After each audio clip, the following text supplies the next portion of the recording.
Welcome back. In today's lecture, we are going to deal with prodrugs. So, prodrugs we have looked at them very briefly previously and basically they are compounds which are derivatives of the active drug and they themselves are actually inactive.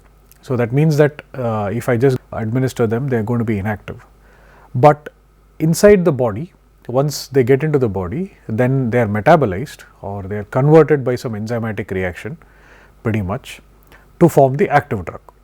So, what this means is that it is like almost like a sleeping drug. So, it is by itself it is not active, but it is converted to an active form. So, if you see this concept, so prodrug would be inactive. That means, let us say I screen for an inhibitor of an enzyme, okay, and this prodrug itself it does not have any activity. Okay. But what happens is that it gets converted to the active drug which can then inhibit the enzyme. Okay. So, the concept is that the reason we want to use this is because many times the drug itself might be a little bit toxic or may have many side effects, and so if you want to reduce the side effects, then you want to send the drug specifically to the area of interest where this enzyme is present. Okay. So, the concept is very straightforward and there are many successful examples of prodrugs. So, implicit in this concept is the requirement of a metabolic enzyme. So, this metabolic enzyme, what it does is basically it converts the prodrug to the active drug. So, for us to design good prodrugs, we would need a very good knowledge of drug metabolism, and we also need to know in detail the enzymes that are involved in this process. So, once we have a good knowledge of this, so we have already studied extensively about ADME, which is basically absorption, distribution, metabolism and excretion. So, here the M, which is the metabolism, we have already studied it in detail. And so, once we know what are the enzymes that are involved and what are the type of reactions that are being formed, then we would be able to design a suitable prodrug, which then is designed to go into the body, get metabolized and form a active drug. Okay. So, here what we are doing is we are taking advantage of drug metabolism rather than addressing it as a or thinking about it as a problem.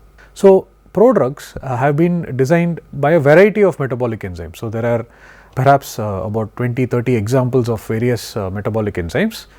We will look at only a few of them. So, these metabolic enzymes, they should be enzymes which are able to turn over your prodrug into the active drug. The most common example is esters. So, here you have R, which is your drug. Let us say the drug has a free carboxylic acid. Then one could make a methyl ester or an ethyl ester of this molecule. Now, in the presence of esterase, okay, what you would expect would happen, it will form R C double bond O OH. Okay. So, here is the prodrug and here is the drug. Okay. Now, in terms of synthesis, what you would do is you would just do an esterification, right, to convert the carboxylic acid to the ester. So, this is a very straightforward examples, but you can also have other examples such as N-demethylation, where you have a N-methyl group which we have already looked at can be demethylated to form NH. You can also have decarboxylation as in the case of L-dopa and hydrolysis of amides. So, when you have amides, you can have hydrolysis, which is basically RCONH2, which will form RCOOH, right, and so on and so forth. So, all of these can be used, and of course, phosphates can also be hydrolyzed to give you the corresponding hydrolyzed derivative. So, there is a minor point here which we will look at in more detail later, which is that not all prodrugs are activated by metabolic enzymes. So, the definition of prodrug is that they are typically used by metabolic enzymes, but there are examples of using an external light source. So, what these do is that this is called as photodynamic therapy. So, here you have a drug which is attached to a molecule and this molecule is actually what is known as photolabile. Okay. What this means is that the molecule is going to get cleaved under light. So, here is your light source, and if it is going to get cleaved, then it forms the drug and it will give out this attachment. Okay. So, this has again been used quite extensively, especially in cancer therapy, where you can localize the drug by using an external light source. We will look at this more in detail in the later part of this lecture. Okay. So, what we need to keep in mind when we are designing these prodrugs is that we need to ensure that the prodrug is effectively converted to the active drug once it is absorbed into the blood supply. Of course, we have to ensure that any groups that are cleaved are non-toxic. So, what this means is that let us say you have a prodrug in the form of drug and it has an appendage. Now, when it forms the actual drug, it is going to give away this appendage and this should be non-toxic. Okay. So, whatever that falls off, if it turns out to be toxic, then it becomes a huge problem, because then we are dealing with toxicity issues associated with the byproduct. Okay. So, now what we will do is we will study or we will look at in detail some of the various approaches to do to prodrugs. So, the first approach is to work on improving membrane permeability. Okay. So, we have already looked at many examples of how the various functional groups in a molecule that are going to help with membrane permeability, but there are certainly functional groups which do not help with this. So, basically you have, for example, a carboxylic acid which does not help with permeability because the lipid membrane is quite hydrophobic, and the carboxylic acid, which will probably exist as carboxylate, will not permeate the barrier. So, this results in a situation where you have a very nice drug, but it is not able to get across the cell membrane. So, in order to mask this, what people do is we convert it into an ester. Okay. So, this provides a temporary mask. So, you convert a carboxylic acid RCOOH to the corresponding ester. In this case, we can think about a methyl ester or an ethyl ester, and what it does is that because you have converted a highly polar group to a less polar group, the membrane permeability improves. Okay. Once it gets into the cell, then what happens is that esterase is going to cleave it and give you back the active carboxylic acid. So, this is one way in which we can temporarily mask an awkward functional group, which is obviously important for target binding, but it is not able to get into the cell. So, this as we discussed, this carboxylic acid, there are many drugs with carboxylic acids and they are very good with ionic or hydrogen bonding interactions. And so, when we prevent this interaction from happening, the ester itself would not be very active, and therefore, it becomes useful. Okay. So, the very fact that an ionizable group may prevent it from crossing a fatty cell membrane is something that has led to a number of esters. So, we can now make a number of esters which have various permeabilities and various stabilities. Okay. So, now for example, you can look here is the this molecule called as enalapril, which is actually a prodrug of the antihypertensive agent enalaprillate. Okay. So, here is the molecule where R equals H is the active drug, and this is the ethyl ester which will produce ethanol as a byproduct, and these are cleaved by esterases in the bloodstream.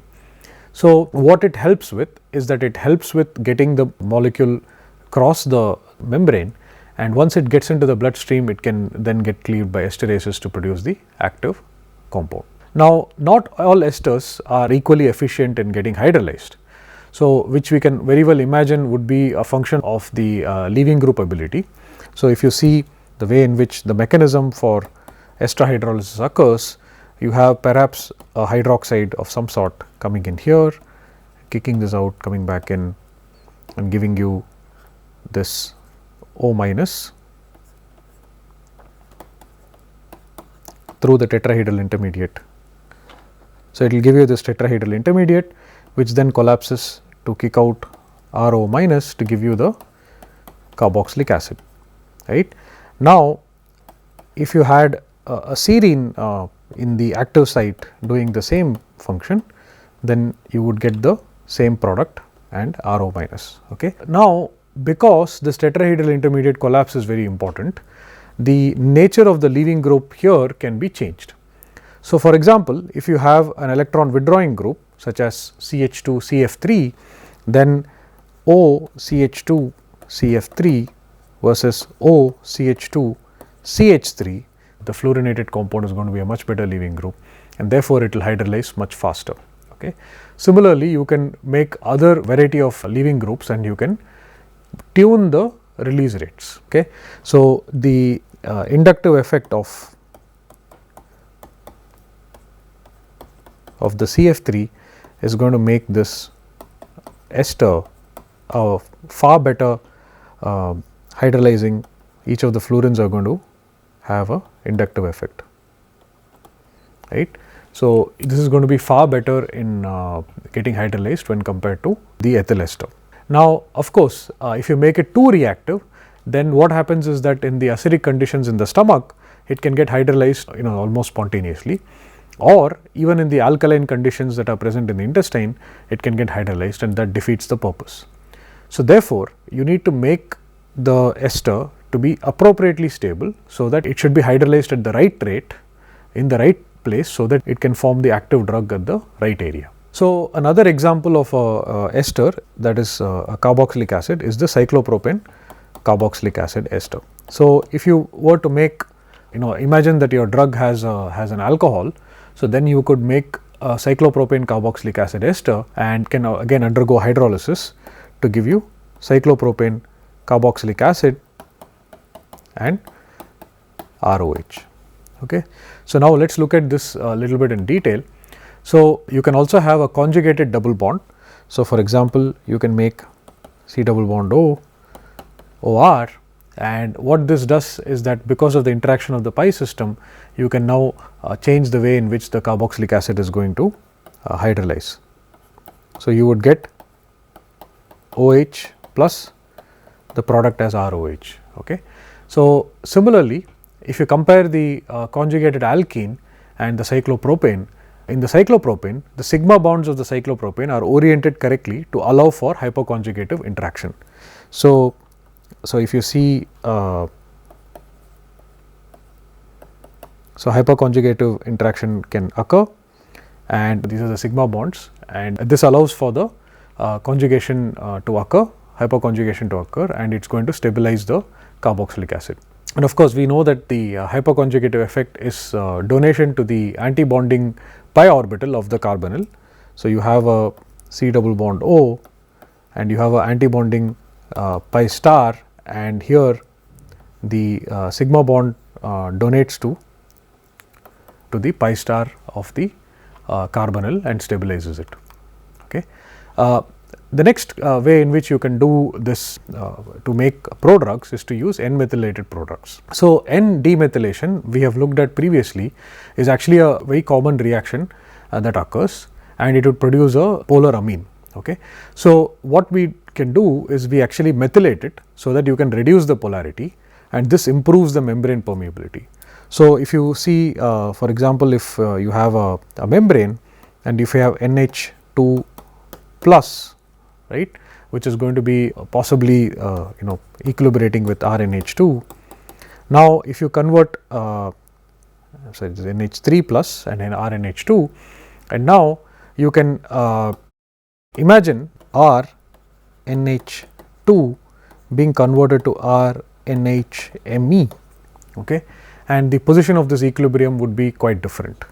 Similarly, if you had a pyrrole type of ring or a pyrrolidine type of ring, if it has an NH, instead of that if you have NMe, so here this lone pair is more available and it is going to get protonated, whereas the methylated one is not going to be very well protonated due to sterics. So, there are several examples of this which are known.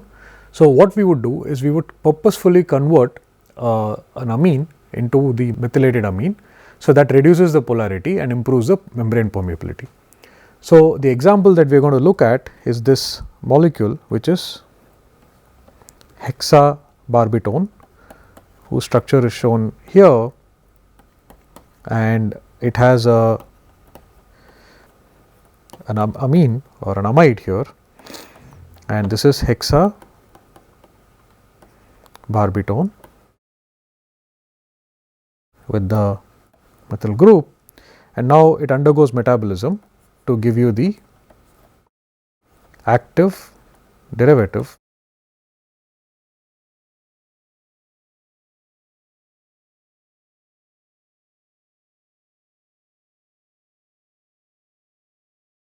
So, if you see here, the methyl group has been removed and you actually get a NH. Okay. So, this is an example of how demethylation can be used for generating a active drug. Another major way for prodrug approach is to look at the Trojan horse approach. So, one of the major problems with delivering molecules is the permeability of this molecule, because we have spent a lot of time in designing molecules which can actually interact with hydrogen bonds or ionic interactions and all that, and all of these are quite polar. So, now for these to get across the membrane, it is going to be difficult. However, there are proteins which are known as transport proteins, which we have looked at previously, and these are responsible for carrying amino acids into the cell. So, one way to work around the problem of membrane permeability is to use these transport proteins. So, here these transport proteins are actually located inside the membrane, and they have pretty much structures like these, and these allow for transport of amino acids. Okay. So, the concept would be to be able to use these transport proteins to get across your drug. Okay. So, the example that we are looking here is levodopa. So, levodopa's structure is shown here. We have looked at it previously. It resembles a naturally occurring amino acid, except that it has two hydroxyl groups, and this is levodopa, and here this is actually inside the cell, it gets converted to dopamine, which we have already looked at previously.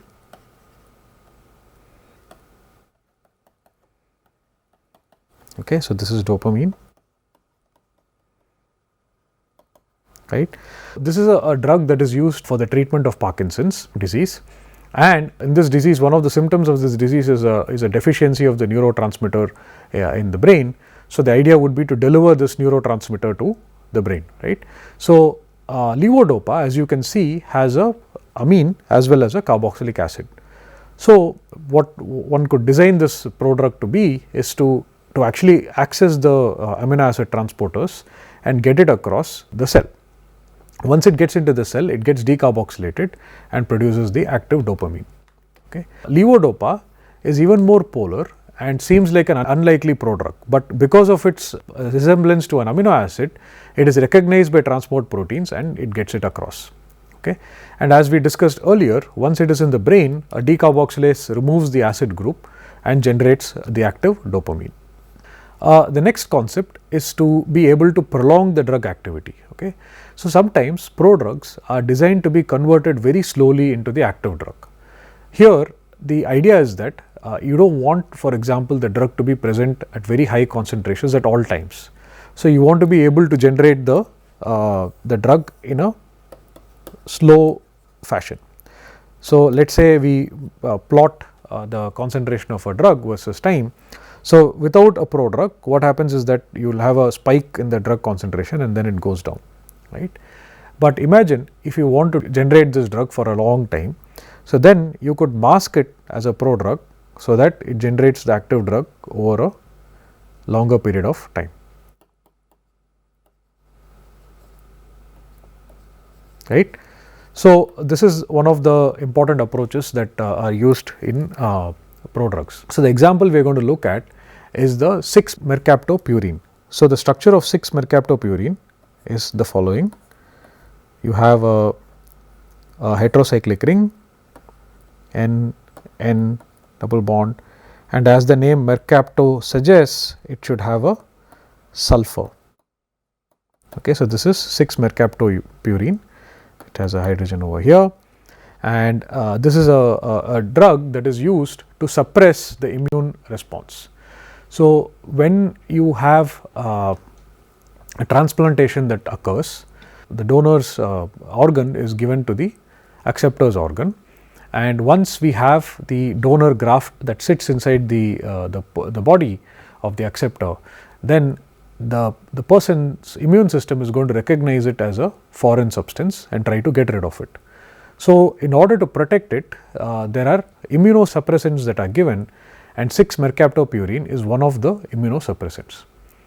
But the problem with this molecule is that it gets eliminated very quickly in the body. So, we want to be able to protect it from metabolism, so that it is generated very slowly over a period of time, so that the rejection rate goes down.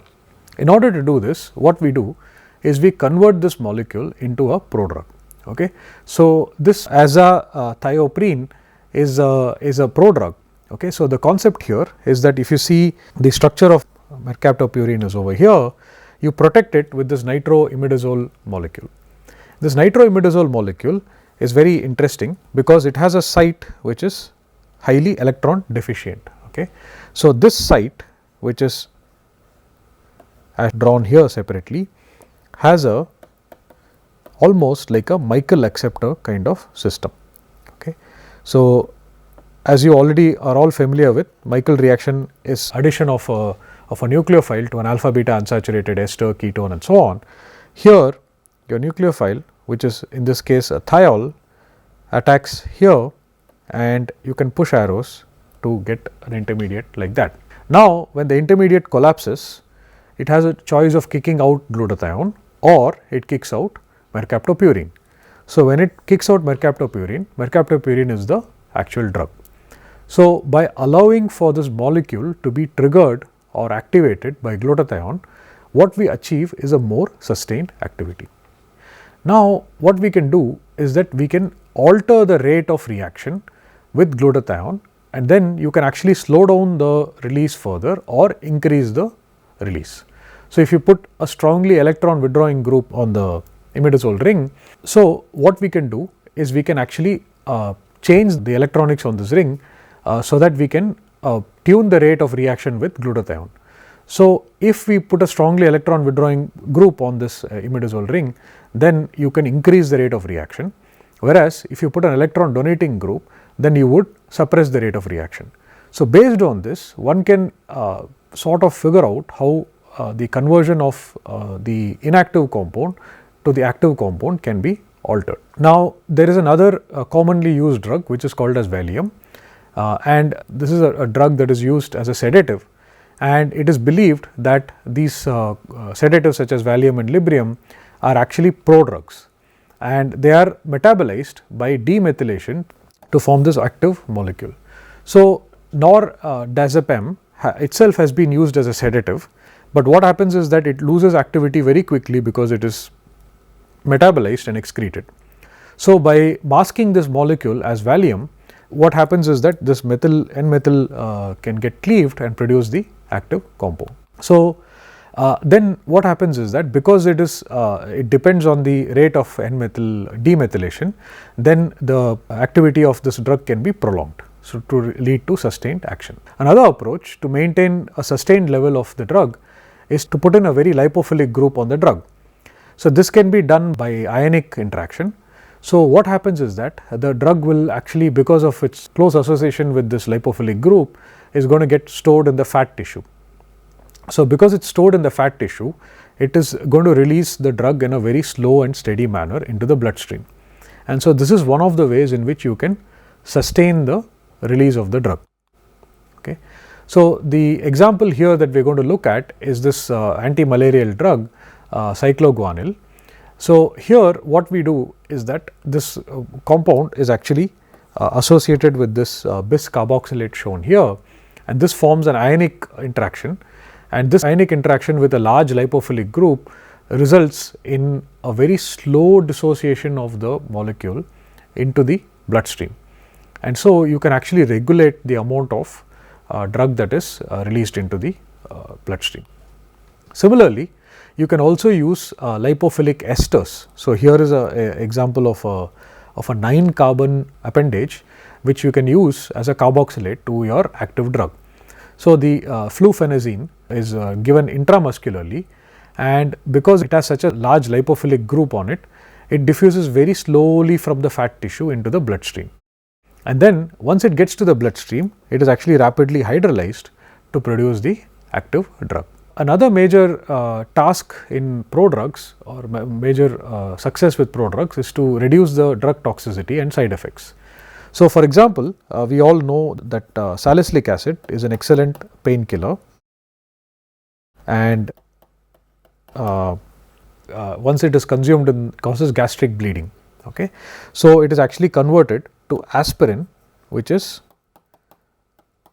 acetyl salicylic acid, which is basically a prodrug. So, this is aspirin. Okay. And so, what happens is that aspirin is actually cleaved within the cell, perhaps by esterases, and gives you the active salicylic acid. Another way example of this molecule is propylaldehyde. So, the structure of this molecule is as shown here, which is NMe. It has a propargyl group over here. Okay. So, what happens is that this molecule gets cleaved to produce the propargylaldehyde, okay, and it is converted to propylaldehyde by enzymes in the liver. So, this is one molecule that is given in the treatment of alcoholism. So, as you know, alcoholism is a situation where somebody who is unable to control the level of alcohol that they consume. So, they are addicted to alcohol, and so what happens is that this molecule is given to people, and what happens is that it creates a very bad taste, and therefore, it does not allow people to, or does not help with people to consume alcohol. So, it prevents alcohol consumption. Okay. Another classic example of masking drugs is cyclophosphamate. We have already looked at it previously, but the concept is very important.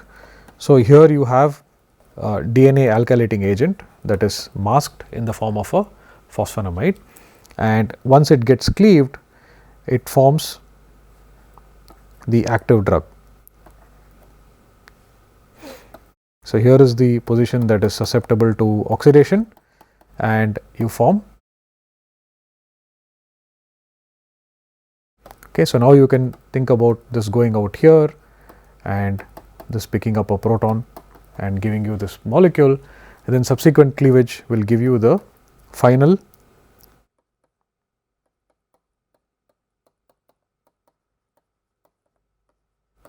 right, and acrolein is the byproduct.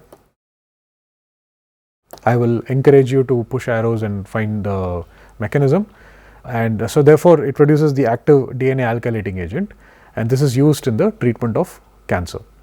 Another example which we have looked at previously are these antiviral drugs such as acyclovir. So, acyclovir is a mechanism based inhibitor. So, you have create this situation where this molecule will go and get incorporated into DNA, but will not allow for replication to occur. So, here is the molecule acyclovir, right. So, what it does is that since it has to be working on viruses, the viral enzyme converts this into an active form, and then only then it can go into and incorporate into the nucleic acid to prevent further replication.